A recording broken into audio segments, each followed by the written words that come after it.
This is a Survivors of the Showa Visual History Foundation interview. It is July 6th, 2001. Survivor's name is Renee Rothschild, maiden name Bodenheimer.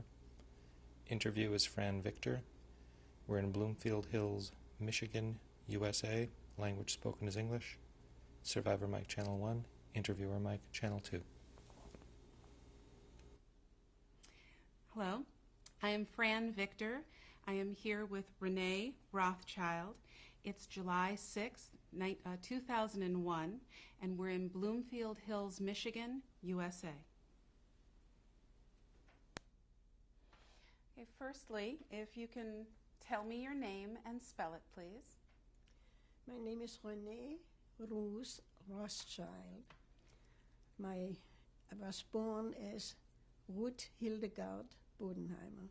Could you spell all of that, both your name at birth as well as your name now? Okay. My last name at birth was Bodenheimer, Bodenheimer. Ruth, R-U-T-H. Hildegard, Hildegard. Okay. And can you also spell Renee Rothschild? All right. My married name is Renee R. Rothschild. Rothschild, R-O-T-H-S-C-H-I-L-D. Renee, R-E-N-E-E, with an accent on the second E. And my middle name, Ruth, R-U-T-H. Are there any nicknames or other names that you went by at any point? Excuse me. And what is your birth date? I was born November 5th, 1919. And what is your current age? 81. And where were you born, the city and country? I was born in Freiburg, in Germany. Can you spell Freiburg for me? Yeah, F-R-E-I-B-U-R-G. Okay. And what is the closest major city to Freiburg? Freiburg is a major city. It is in the south of Germany, close to the Swiss border and French border. Okay. Mrs. Rothschild, tell me about your earliest memories growing up in Germany. Did you grow up in Freiburg or did you grow up? Tell me about where you grew up and your earliest memories there. I grew up in Kehl, K-E-H-L, which is on the Rhine River, across from Strasbourg, which is a French city, the border city. And I was born in Freiburg because my mother did not get permission to go to Strasbourg to have me. The German guards were afraid that they were losing a German citizen. So I was born in Freiburg, and later on in my life I almost was deported because of it, because as French citizen I would have had a much better chance to survive. Well, we'll talk about that later, but why was it a problem for your mother to go to France? Why was the German government afraid of losing a German citizen? Because this was now 1919, it was occupied by France. France occupied Kehl. That was after the First World War, and they didn't want to have me be born in France because they didn't know if I was a boy or a girl. Why did that matter? For the German war, to have another soldier. So when you were born in Germany and you in Freiburg and you lived in Kehl, tell me about Kehl. Tell me about what kind of a community it was, what kind of a city. Kehl was a very a border city. It was important, like here Detroit, Windsor, and we lived there in very good conditions. My dad was in the import and export of horses to France. He bought them in Hungary, in Germany, in Belgium, in Poland, and exported them. So he was, most of the time, he was traveling. My mother and sister and I lived in Kehl in comfortable conditions. I went to school first for 4 years in elementary school. Then I transferred to college, and I was there until 34, when the government forced all the Jewish students out of the higher education. Let's not go there just yet. Why don't you share with me the names of your parents and your siblings? All right. My father's name was Heinrich Bodenheimer. He was also born in Kehl. He was born on the 1st of December, 1882. My mother was also born in Kehl. Elsa Bodenheimer, née Wertheimer. She was born on November 2nd, 1889. And my sister was also born in Kehl. Her name was Martha Nelly Bodenheimer, what we called her Martha. And she was born November 9th, 1922. What was your, as a little girl, before 1934, as a little girl, say in the 20s, what do you remember of your home life in Kehl? You mentioned that your family was comfortable, your father was away a lot. What kinds of things did you enjoy doing, and what kind of surroundings? Well, we were connected with the synagogue, and my mother, we had help in the house, so my mother was able to devote her time to social work. And we made a lot of, we traveled quite a bit to the mountains, the Black Forest Mountains. And we had always, for the holidays, we always had guests in for Pesach and for Rosh Hashanah. My dad was home for the holidays, and I remember, even so he had problems with his legs, which you will hear later, he was standing all day on Yom Kippur. He was standing all day in the synagogue. He never sat down. I don't know why he did that, but he did.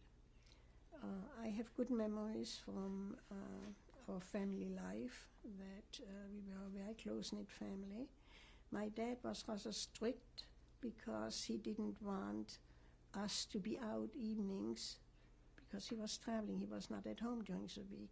So he was rather strict that we were in before it got dark. But we had lots of visitors, and I have no incidents where I would say that it hurt me at any time. My sister and I were very close. We had 3 years difference in age, so I was a protecting older sister. I also was a responsible one for her, but we had a good time. You mentioned that your mother was involved in social things. Do you mean social activities with friends, or you mean other social causes? Tell me about that. No, she was mostly helping poor people, and especially the Franciscan sisters who were taking care of the sick people. And my mother always was helping there and contributing there. We also always had poor people in for dinner and helped them, because at that time, that was around 1927, that was during the Depression. I know we always had people in the house for dinner and for food. What kinds of things did you and your sister do as small children? You weren't allowed to be out late at night. What kinds of things did you enjoy doing during the days? Well, my cousin, who is on many pictures, lived close by, so we were always free to go out together. We were in a youth group. We had a youth group, a Jewish youth group, and we were very active there. I was a reader. I liked to read. I was actually lonely, and not lonely, a loner I was. And I sat in the backyard. We had a big cherry tree, and I was sitting there reading most of the time. But like I said, I have only good, happy memories from early life. What kind of community was Kale? Did it have a large Jewish community? Was it a large city? Was there a cinema? What kind of community? We had a very beautiful synagogue and obviously a cantor. It was a close-knit Jewish community who lived around the synagogue. The city was it was an industrial city, and the people knew each other very well, non-Jews and Jews. In other words, we had no problems at all. My family was very well liked, and we had never any incident of being accused of anything or being hindered in any way in our lifestyle. We had employees. My dad had employees for the horse transports, and my mother had 2 girls, one for us and one for the household. So we had never any problems in the city. Did you encounter any anti-Semitism when you were very young, before you were in school? No. Tell me about your school experience and how things changed when you were in school. Well, the first 8 years, there was no problem because that was before Hitler actually took actions. But when I was in, that was about 8th grade, which was college already, it was an order by the government that the Jewish students had to leave, which I did. I was able to finish my schooling in business school, and after that I left for Strasbourg to continue with my studies in foreign languages. How old were you when you left Kale to go to Strasbourg?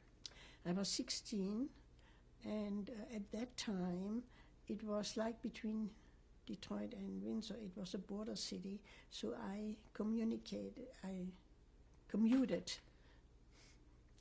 to Strasbourg at first, and then in 1937 for Pesach I was at home for the last time, and at that time I was interviewed by the Gestapo, and they took my border pass away.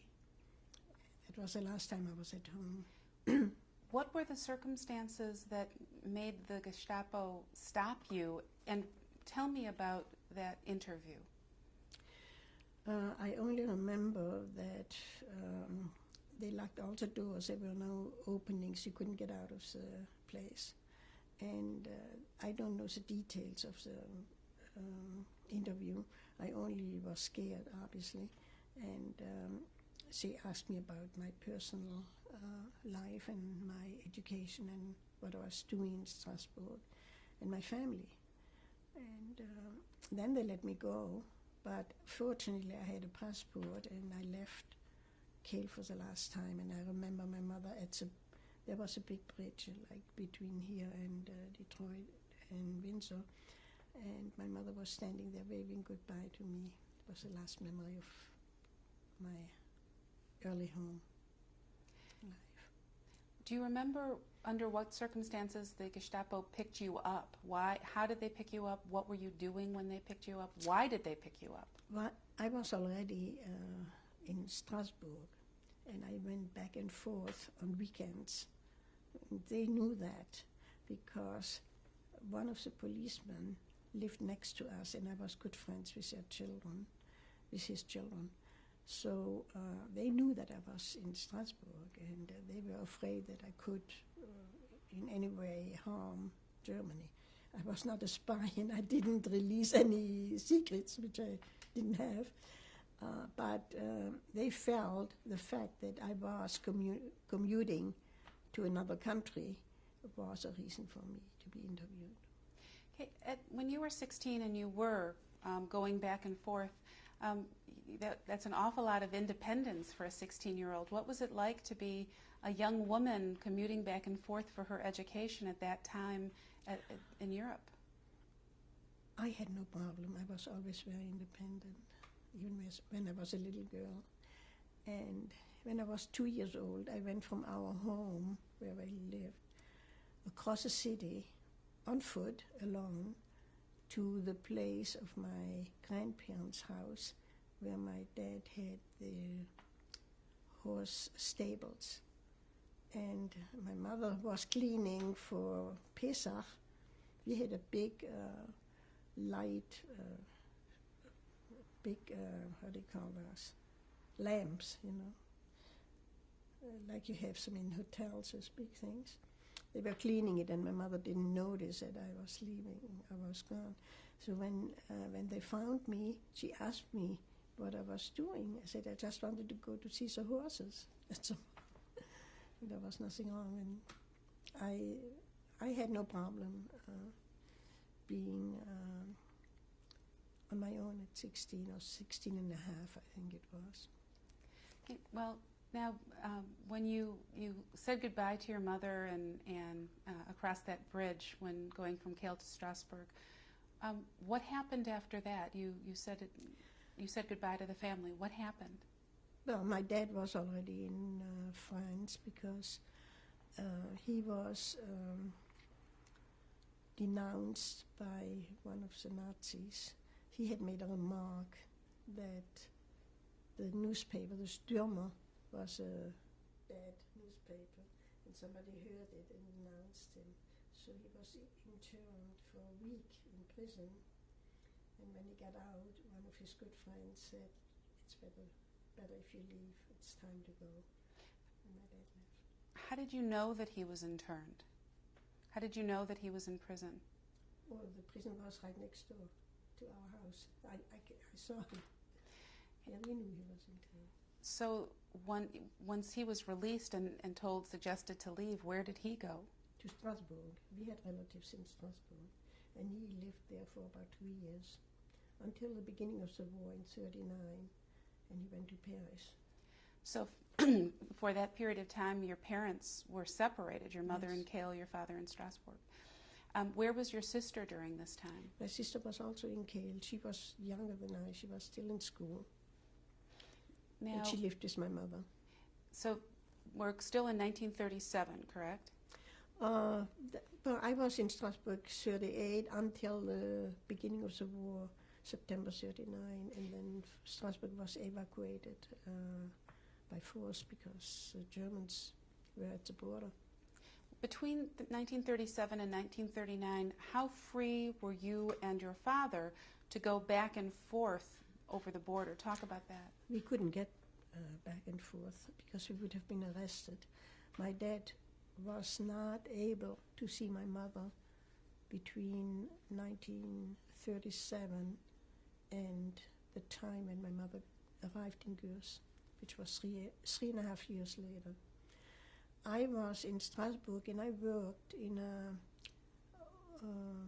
home de jeunes filles, which is a youth home for working girls, a Jewish place.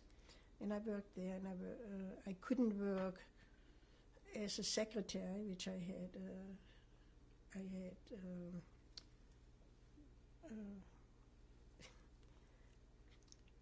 studied, and I had gotten my certificate, so I had to work as a household help. I worked in the kitchen. That was like a pension for the girls who lived there and had room and board and worked outside. And I helped in the kitchen and preparing food and things like that. What year was that? Well, it was between 1937 and 1939. Why had you had to stop your education at that point? Where, in Kael or in Strasbourg? In Strasbourg. Well, first of all, I was not fluent in French yet. I studied French at that time, and I had tried to get into school, but I had not enough French background to be at the level with the other students. So you weren't able to go back to Kael because the border was closed, Yes. and so you worked in this place. I lived there in that home and worked there. Okay, that's fine. So between 1937 and 1939, you were working in that home for those Yes. 2 years? What happened then? In 1939, the 1st of September 1939, the French government declared war to Germany, and all the people living at the border had to be evacuated to the interior of France. And at that time, I left to join my father, who was in Paris at that time. And on the way, it's evacuation, there was an accident. A train that evacuated children had railroad.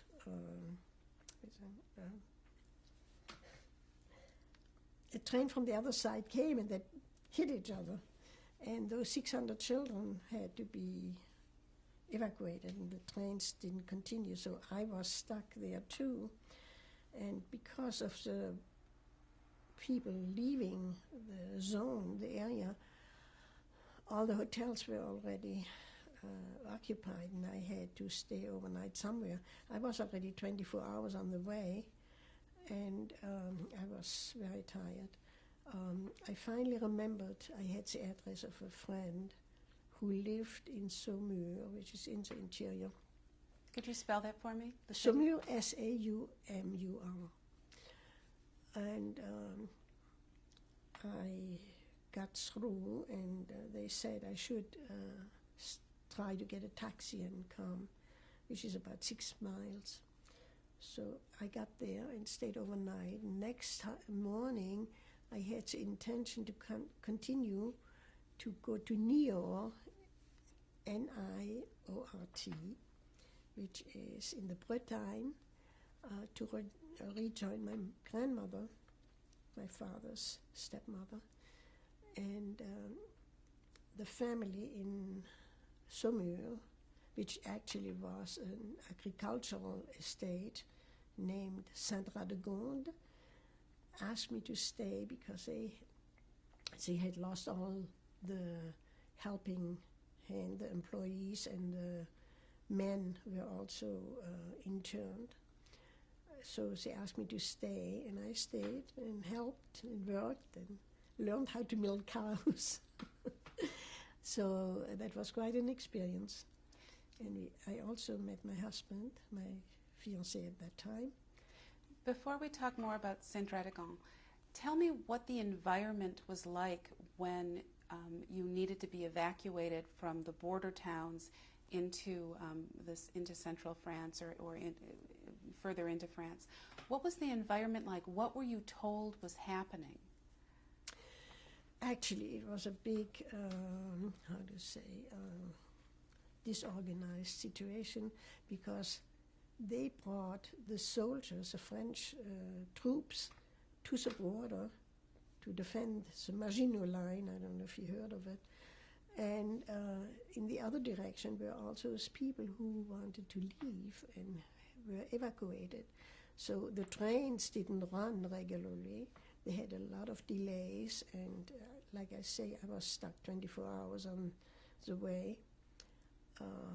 We were standing in the hallway because in the train there was not enough room for everybody, and we were pretty exhausted. It was, and the tension was great because we all had, we were worrying about our family. I was worrying about my family, and I was glad to have that address of my friend, because that was also a point of my mother to reach me, because we didn't know where she was and she didn't know where I was.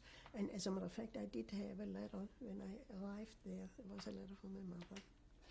Do you know why you were evacuated? Why did they want to clear the border towns? You have to realize the Rhine River was a border between Germany and France, and it was very much, it was very heavily,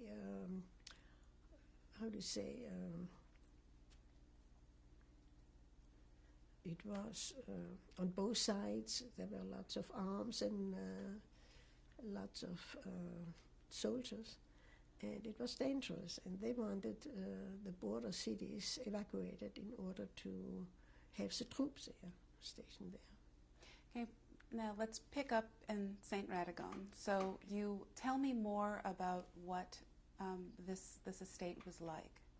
Well, we were evacuated the 1st of September, and the 3rd of September I arrived in Radegund, and it was a large agricultural place with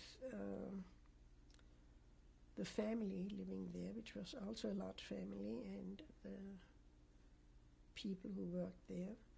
And then it had the Harshara. I don't know if you know what a Harshara is. Harshara is a place where young men, that was a Rothschild Foundation from Paris, who prepared these people for Israel, for Palestine at that time. So because it was an agricultural place, they had about 30 young people there who were trained in agriculture to go to Israel afterwards. And who did this training? What was the name of? They had people there from the group, from the organization, and also John's uncle, my husband's uncle, was in charge to supervise. And tell me again, what was the name of the organization, and if you can spell it? Which organization? Harshara?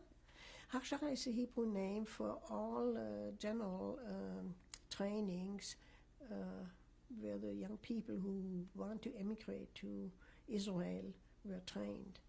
And the Rothschild Foundation supported them and paid for that. So they were paying for this training to go on. Yes. At this estate. Right.